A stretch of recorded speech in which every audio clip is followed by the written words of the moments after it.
শীতের হাওয়ার লাগলো নাচন আমলকির এই ডালে ডালে। কবিগুরুর এই লাইনটা থেকে আপনারা ঠিক ধরতে পেরেছেন যে আপনাদের জন্য শীতকালে আমি আমলকির একটা রেসিপি নিয়ে আসছি। নমস্কার, আমি শেফ জয়ন্ত ব্যানার্জি আর আপনারা দেখছেন সিজেস কিচেন। আপনাদের জন্য আমার আজকের রেসিপি আমলকির আচার।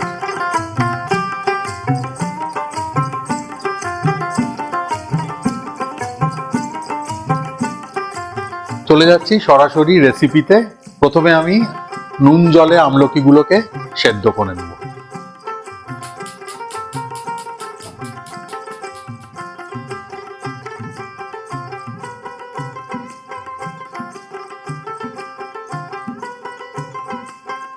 আমলকিগুলো নুন জলে আমার 15 মিনিটের ওপরে সেদ্ধ হয়ে গেছে। এবার আমি প্রত্যেকটা আমলকি জল থেকে তুলে নেব। এতে কি হবে, খুব টক ভাবটা আর একটা কষকষ ভাব থাকে আমলকির, সেটা চলে যাবে।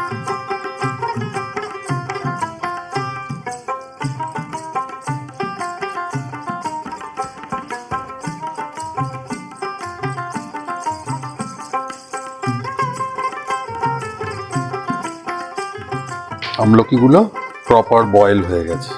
আমলকি আমার সেদ্ধ হয়ে গেছে। এবার একটা সিরাপ বানাবো, তার মধ্যে দিয়ে দেবো একটু ফ্লেভারিং এজেন্ট। সিরাপ বানাতে আমি প্রথমে দিয়ে দেবো জাস্ট মাঝারি সাইজের 1 কাপ জল। এর সঙ্গেই দিয়ে দেবো চিনি 100 গ্রাম।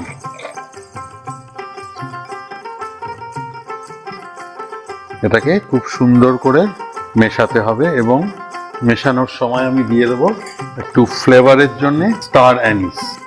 দিয়ে দেবো স্টার অ্যানিস।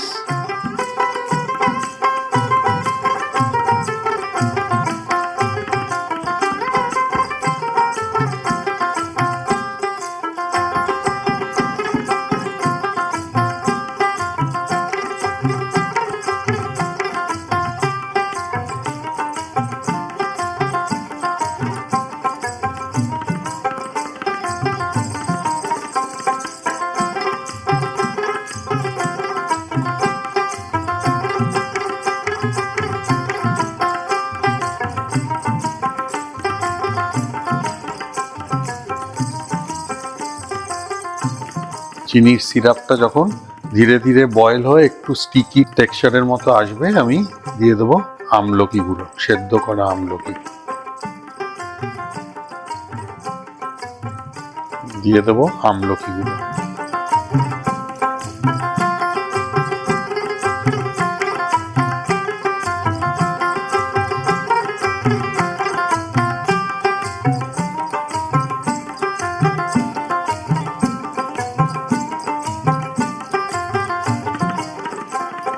এবার এটা 10 থেকে 12 মিনিট বয়েল হবে সিরাপটার মধ্যে।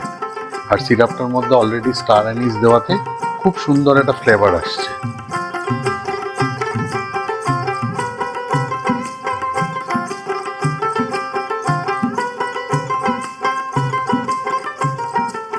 এই প্রসঙ্গে আপনাদের একটু জানিয়ে রাখি, আমলকি আপনারা সকলেই জানেন প্রচন্ড পরিমাণে ভিটামিন সি থাকে, স্কিনের জন্য ভীষণ ভালো। এবং শীতকালে যে সর্দি কাশি ঠান্ডা লাগার একটা ব্যাপার থাকে, এই আমলকি খেলে কিন্তু সেটা একদম চলে যায়। ওটা ঠান্ডা লাগবে না একদমই আমলকি খেলে।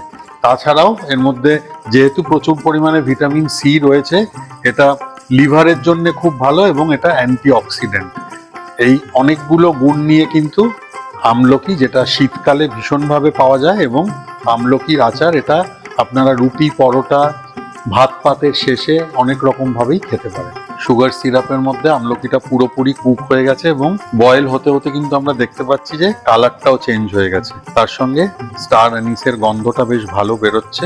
আর একটুখানি কনসিস্টেন্সিটা রিডিউস হবে বলে আমি দিয়ে দেবো ভাজা মশলা। দিয়ে দিলাম ভাজা মশলা 1.5 টিস্পুন। আর এই ভাজা মশলাটা আপনাদেরকে বলি, 5টা ইনগ্রেডিয়েন্ট আমি ইউজ করেছি। শুকনো লঙ্কা, তেজপাতা, মৌরি, ধনে এবং জিরে। এই 5টা ইনগ্রেডিয়েন্ট ইকুয়াল কোয়ান্টিটি, সমান পরিমাণে ড্রাই রোস্ট করেছি প্যানের মধ্যে। ড্রাই রোস্ট করে এটা মিক্সিতে গুঁড়ো করে নিই। তো এটা বাঙালি ভাজা মশলা, এটা আমরা আলুর দমে দিই, আর সব থেকে বেশি দিই কিন্তু আমরা ঘুগনিতে, তাই তো? আপনারাও নিশ্চয়ই বাড়িতে ভাজা মশলার ব্যবহার করেন আলুর দম বা ঘুগনি বা যে কোনো নিরামিষ ডিশ রান্না করার সময়। আমাদের কিন্তু অলমোস্ট শেষের দিকে আমলকির আচার আচার। আমলকিগুলো একদম সেদ্ধ হয়ে হয়ে নরম হয়ে গেছে। এবার ফাইনাল প্রেজেন্টেশনে যাব আচারটা।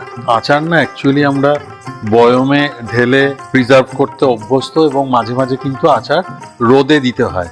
আপনাদেরকেও বলে রাখি, বাড়িতে এই প্রসেসে ভীষণ ইজি প্রসেস, আমলকির আচার বানাবেন এবং প্রিজার্ভ করার জন্য কিন্তু মাঝে মাঝে রোদে দেবেন। আমলকিগুলো একদম সেদ্ধ হয়ে নরম হয়ে গেছে এবং সুগারের সিরাপটাও কিন্তু রিডিউস হয়ে একদম গায়ে গায়ে মেখে গেছে। এই প্রসঙ্গে বলি, আচার কিন্তু আপনারা মাঝে মাঝেই প্রিজার্ভ করার জন্য রোদে দেবেন। ফাইনাল প্রেজেন্টেশন, যেহেতু আচার একটু আমরা জারে রাখার পক্ষপাতী, সবসময় আমরা আচারটাকে জারে রাখি, আমি কিন্তু আমলকির আচারটাকেও জারের মধ্যেই প্রেজেন্ট করছি।